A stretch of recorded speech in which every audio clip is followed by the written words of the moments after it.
Hey there, vinyl community. I am back in 100-degree Phoenix, Arizona, and I think it's that time of year. It's time for the State of the Stereo.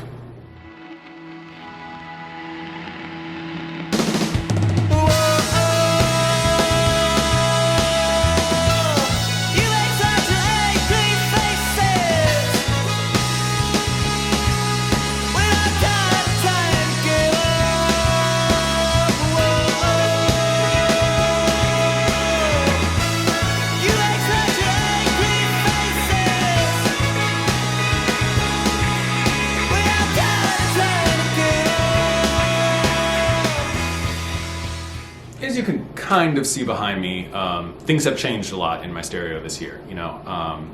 Because of the pandemic, my activity as a reviewer has really picked up, and so I've had a lot of opportunity to hear a lot of things, and my system has just been going through many, many changes. So instead of doing what I did last year, and that's kind of sit in front and kind of lean and talk about things, I think I'm going to go handheld and kind of take you through everything in a first person. We're going to go source components all the way to speakers, and then headphones, accessories, things like that. So why don't I switch to that? So I know to those of you that frequent my channel, what you see before you may be almost recognizable from what my system looked like last year. So I'm going to take you through everything, and I'm also going to point out things that I own and things that are either on loan to me or in for review. Because I do have stuff in the system that is not mine, that is in for a review, and that I can't really talk about until the review's out. Let's just start with the source components. You all recognize this turntable right here. This is the Pure Fidelity Horizon. This is the turntable I did a video on about 2 months ago. It's my new reference turntable, and the thing is gorgeous. I have my Dynavector 20X2 on it. And then you'll see beside it, this is a turntable that is coming to Audiophilia for review in August. I can't really say anything about it. It's the new VPI Prime 21, and I do have to take that cart off. Right after this video, I got to take that cart off and put it on here because this review is happening in August, and I need to dive back into the VPI. And you'll see this light up here. This has been making the rounds in the vinyl community. It's become a very popular turntable light, and that is the Reliable Corporation Uberlight Flex, and it is a very cool turntable light. It's the nicest one I've ever used. So that's my analog source, and then you can see here I have a new Phono Preamp. This is the Alnic H1202 Phono Preamp, tube Phono Preamp. You can see here, I have it in the rack, so I'm running it with the tube chimneys off to keep it cool. But yeah, this is a tube Phono Preamp. Some of you may be familiar with Alnic. It's a company out of South Korea, and they've been making very, very serious tube electronics and cartridges for a number of years now. And these phono stages that they make are kind of the budget bargain, so to speak, in their lineup, because like most of the preamps and amplifiers they make are out of normal people prices. They're very, very high-end, very expensive phono products, or tube products, excuse me. But they do make a relatively affordable series of phono preamps. This Alnic H1202 recently just got discontinued, and they replaced it with a new phono preamp. But this thing has gotten many good reviews, and it's the nicest phono stage I've ever used. It's gorgeous. So here we have a piece of gear. Well, you see my little Pure Fidelity speed controller up here. Here we have a piece of gear that is unfortunately right now sandwiched in the middle of a beam support, but this is the Denafrips Pontus 2 DAC. This I did a review on for Audiophilia. You can go read it. I will link it in the description. It's one of the best DACs I've ever reviewed, period, not just at its price point. And it's made digital so much fun for me. You'll notice on here it just says Pontus. This is actually because Denafrips did not use the Pontus 2 label until I believe January, February of this year. And the unit I got is labeled Pontus, but it actually inside it is the Pontus 2. They hadn't updated the labeling yet.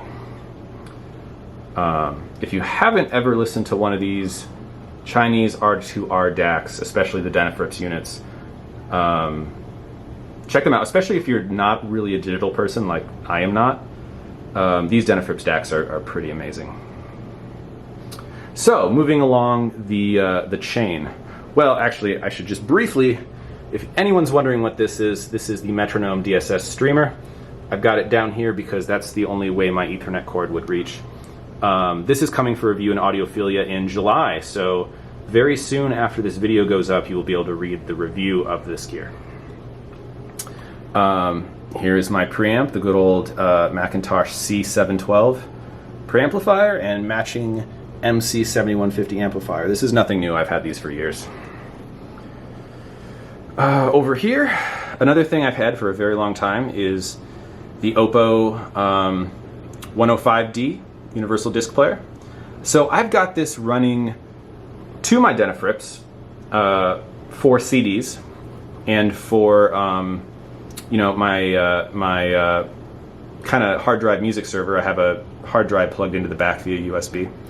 But because of the way SACD is set up, you cannot run SACDs through a DAC like the Denafrips. So I also have it hooked up directly to the preamp. So when I'm listening to SACDs or watching movies, the Oppo runs RCA out to my preamp. When I'm listening to CDs or high-res music on the hard drive, the Oppo runs to the Denafrips to the preamp. Complicated, I know. The things we do for sound. So the last thing on this rack that is relatively new is this PS Audio P12 power plant. So this is not something I own. This is on loan to me via Audiophilia. And all I can say is these things are a lifesaver if you're like me and live in an apartment and have dirty power. Yeah. So you might have seen these in videos, but I haven't really talked about them. These are the KEF R3 speakers. So as many of you know, I have owned KEF LS50s had them for about 4 years, and I really enjoyed them, but eventually I wanted a kind of a more full range sound. So I listened to the KEF R3s and I really liked them because they are very, very similar to the LS50 in a lot of ways. They have the same concentric Uni-Q driver, but with the addition of a nice big 6-inch bass driver. And these things can go very, very low, but they don't take up a lot of space, and they're probably the biggest speaker I would ever think about putting in this room. They are maybe a little overkill for this room, I might say that, but it's just so nice to have somewhat full bass response, not completely full bass response. It's still a bookshelf, but to have a big sound after listening to mini monitors for so many years, yeah, it's just a nice change.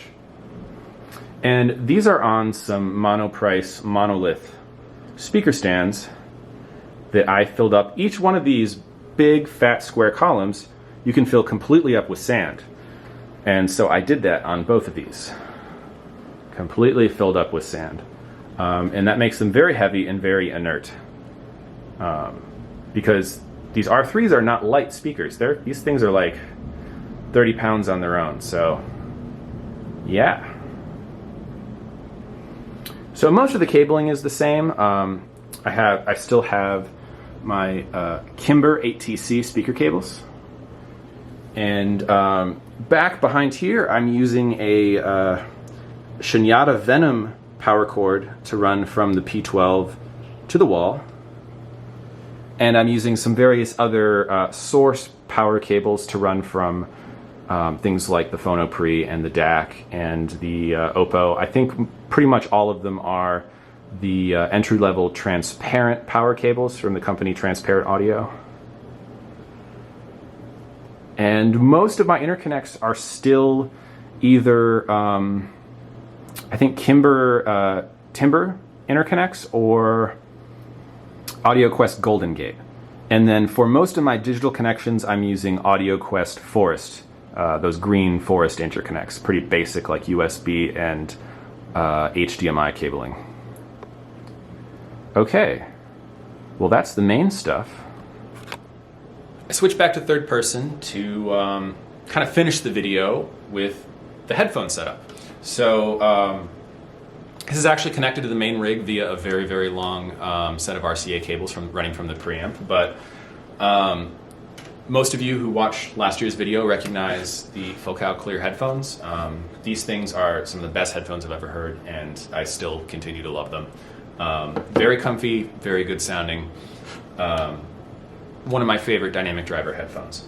But you'll notice the headphone amp I'm using with them is a little bit different this year. So this is the Icon Audio HP8 tubed headphone amplifier. It's a pure triode set output transformer coupled headphone amplifier. This is important because the Focal Clears are only 52 ohms, so they are not a high impedance design. So some of the tube designs that don't use a output transformer would not work with a headphone like this. They would work with something like the HD800 or something like that.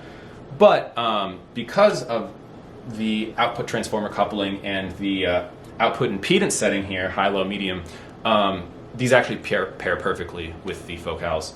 And it's a very good match. I was surprised at how good of a match it was. So this is a headphone amplifier that I reviewed for Audiophilia about half a year ago, and I'll link the review down in the description. And before that, I was using the Monoprice Liquid Platinum tube hybrid headphone amplifier. And that was okay. I bought it because it seemed like a good value at the time, and I did like it to an extent, but I got tired of it kind of quickly. And this, when I got sent this to review and I plugged it in and listened to it with the Clears, it was such an improvement that I just went ahead and bought this. Because it's the best match I've ever heard with these headphones.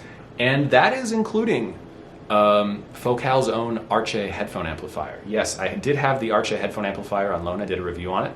Great headphone amplifier that has a million features. This does not have almost any features. It's just a pure analog headphone amplifier. But I think, to my ears and in my setup, this is actually the best match I've heard with the Clears. So I think that's saying something. So this is a really good sounding combination, and actually I think maybe it's because of the size of my room or how you can get more for your money with headphones than you can with a 2-channel setup. This actually sounds better than my 2-channel speaker setup right now, whether listening to vinyl or digital. This is actually the best sound in my system right now. So this is actually probably what I'm the most content and happy with at this moment. So as you can see, and as I've been saying, a lot of changes happened in about a year and 2 months since I made the last video. So I'm kind of calming down for now. I have a lot of stuff I have to review and put in the system, so I don't want to make any big changes to the system while I have all this gear in for review because it'll taint the process and whatnot. Thinking down the road, I think I'm at a place right now with my source components, both analog and digital, Phono Stage and all that I'm really happy with those, and I don't really foresee changing those unless something dramatic happens. They're kind of in the end game territory in terms of both my listening perception and kind of the price bracket. I can't really go much beyond those. My amp and my preamp being the oldest things in my setup, is in terms of how many years I've owned them. I don't know. Thinking in the future, if I were to change something, I might experiment with a different preamp.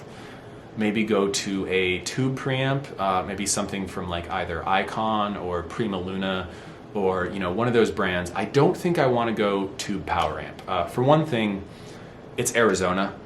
It's hot. It's already hot without giant power tubes running in the room. I don't need to make it hotter. I don't need to have a space heater in my living room.